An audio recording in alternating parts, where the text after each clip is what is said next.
Greetings from New Hope on this fourth Sunday of Advent. And up in front of the sermon, I want to send a special greeting out to those of you who've lost loved ones or had a hard medical year or a lonely year, that our prayers are with you, mine certainly. And I also want to mention that if you're stuck at home during this Christmas, our prayers go out to you too. If you need to talk, give a call, right? I'll also mention that on the Christmas Eve service will be at 6 o'clock. This year we're having it on December the 24th. I want to read a couple of scriptures before the sermon. Familiar ones probably. Luke 2. In those days, Caesar Augustus issued a decree that a census should be taken of the entire Roman world. This was the first census that took place while Quirinius was governor of Syria, and everyone went to their own town to register. So Joseph also went up from the town of Nazareth in Galilee to Judea, to Bethlehem, the town of David, because he belonged to the house and the line of David. He went there to register with Mary, who was pledged to be married to him and was expecting a child. And then from the prophet Micah, the 5th chapter, "You, Bethlehem Ephrathah, though you are small among the clans of Judah, out of you will come for me one who will be ruler over Israel, whose origins are from old, from ancient times. Therefore Israel will be abandoned until the time when she who is in labor bears a son, and the rest of his brothers return to join the Israelites. He will stand and shepherd his flock in the strength of the Lord, in the majesty of the name of the Lord his God. And they will live securely, for then his greatness will reach to the ends of the earth." Word of the Lord. O Bethlehem, every year we visit you. The two gospel writers that give us the foundations for Jesus' nativity, Matthew and Luke, both take care to mention you. And even the Gospel of John, which does not have a real nativity, mentions the birthplace of Jesus later in his account in chapter 7.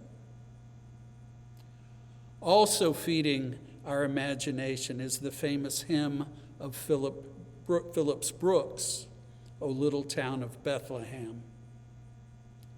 On a Christmas Eve evening, shortly after his visit to the Holy Lands, Brooks stayed up late writing what he intended to be a song for kids in his Philadelphia parish.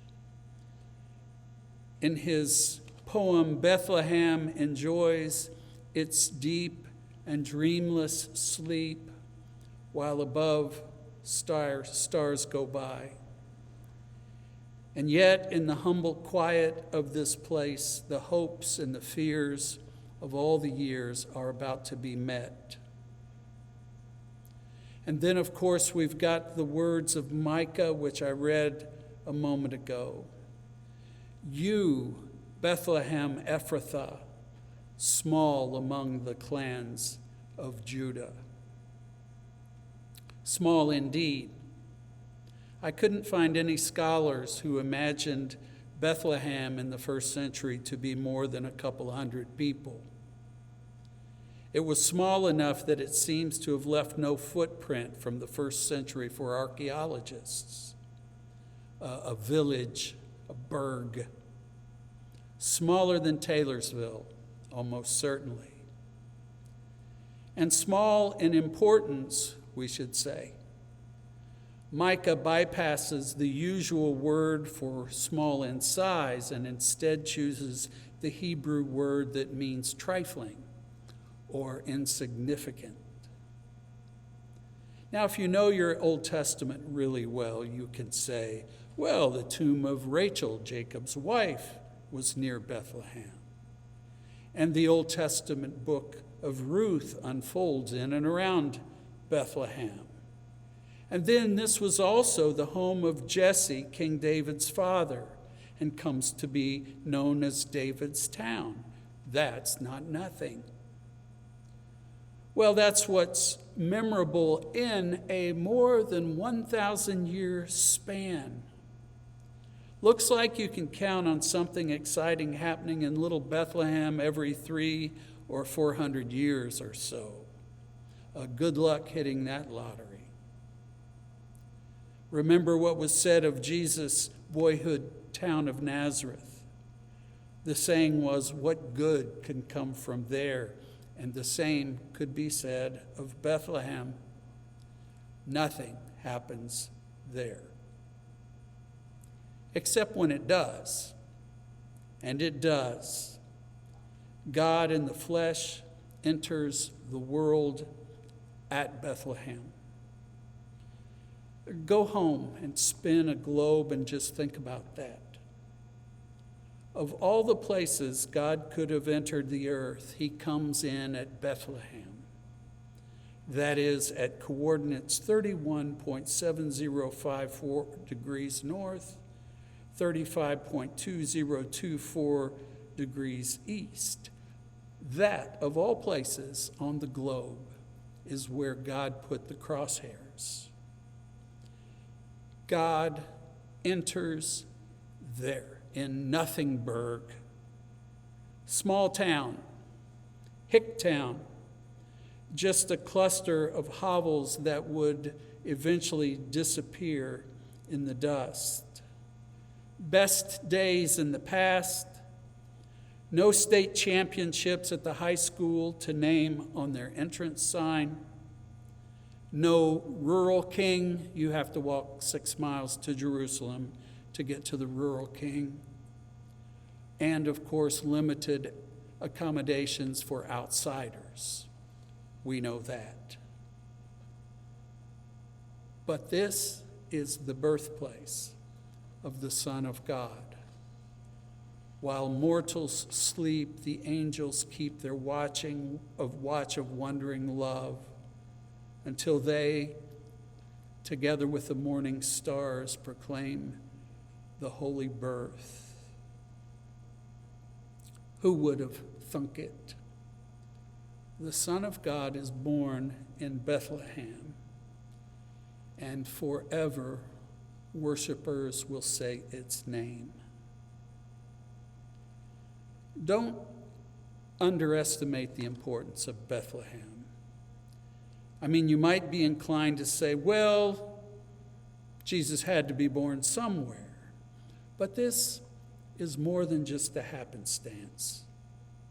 It is important, first of all, because Bethlehem was the historical town of David from which the Messiah was expected to come. So Jesus, in a sense, needs to be there. But I think starting in Bethlehem might also be showing us something about the God that we worship. Who is God? You know, there are lots of important bits and pieces of revelation about God in the Old Testament as we journey from creation to the Exodus, to Mount Sinai, to Jerusalem and the temple, and through the prophets, we learn more and more about God. Information accumulates along the way, but we still have an imperfect vision. Oh, to have a living, breathing, touchable God in our midst. And that happens in Bethlehem. God, in person, shows up. The writer of Hebrews would start off his book this way. In the past, God spoke to our ancestors through the prophets at many times and in various ways. But in these last days he has spoken to us by his Son, whom he appointed heir of all things, and through whom also he made the universe. The Son is the radiance of God's glory and the exact representation of his being, sustaining all things by his powerful word. Did you catch that? Jesus is the radiance of God's glory and the exact representation of his being. Exact. In his letter to the Colossians, Paul similarly names Jesus the image of the invisible God. Do you want to know who God is? What God looks like? What God cares about? How God chooses to act in the world? Then look at Jesus, who is God, who is what Christians mean when we say the word God. Look at Jesus to see what God is all about. And if you've got notions of God, puzzle pieces about God that you think have to do with him that don't fit the picture of Jesus, then discard them. They are wrong. They are notions of a false God. In Bethlehem, God is revealed. And what do we see? I think one of the pieces that I read this week, or the sermon, pointed out this irony, that Advent is the season of great expectations leading up to Christmas, which is nothing like what anybody expected. Bethlehem, little town of Bethlehem, God chooses to enter the earth in Smallville. The king is born to ordinary peasant class parents. He will begin his life in vulnerability, dependent on the care of humans. Israel's king is delivered in a stable and has a manger for his crib. The Lord of the universe has no royal court to welcome him, only some shepherds. Really? It's a rocky start, right? I think Bethlehem is the first move in the full disclosure, the full representation, exact representation of God. And it turns out that at every subsequent revelation, there are surprises, sort of like this one. Instead of working from a seat of power, say Jerusalem or Rome, Jesus focuses on the rural villages of Galilee. Rather than holing up in a palace and walling himself off from the commoners, all these folks who have no political clout and can't help him much, instead, he brings these close children, the poor, women. These are his people. Instead of quarantining from the sick and the lame, Jesus operates as their medical missionary. Well, surely he will announce the coming kingdom of God in dramatic sermons worthy of a televangelist. But no, he goes small. He tells simple stories. Instead of making people bow down to him, he gets on his knees before them and washes their feet. When Messiah confronts his enemies, we should expect him to toast them, right? Bring them to shame. But from the cross, he forgives them and prays for mercy. Father, forgive them. If this is indeed God in the flesh on the cross, surely he will call down angels to save him. But no, he dies. And just to take it one step farther, in the greatest miracle of all time, the resurrection, whom will God bring onto the stage as the first evangelists? Women. Now, if that doesn't surprise you, then you don't know a lot about first century patriarchy. So you see, the bizarre beginning there in Bethlehem is just a preview of coming attractions. During Jesus' ministry, all this data starts coming in that suggests to us that we were, or we typically are, a little off in our expectations of who God is and what God is all about. If Jesus is the full revelation of who God is, then we've got some theological adjustments to make. God, for instance, is kinder, gentler, more receptive than we are even capable of imagining. He's not out to get us. And then there is this.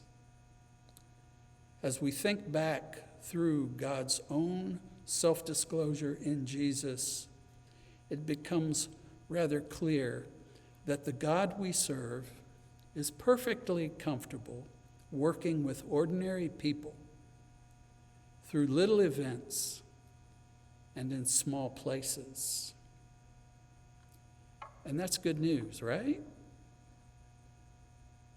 We don't live on one of the big influential coasts. We live in places like Bethlehem, places like Taylorsville, Edinburgh, Hope, Columbus, for goodness sakes, Nashville. And we aren't, for the most part, people who command great power. We can't even control our kids. And the good news that we bring is often in the miniature. The good news of a changed diaper, a meal fixed for our family, or on a particularly benevolent day for a needy family nearby. A modest check dropped into the offering plate that might have some good come out of it. A lesson taught, an hour spent on a lonely person. None of this will change the world. Or will it? Because I remember that there was once this little town called Bethlehem, and, well, have a Merry Christmas.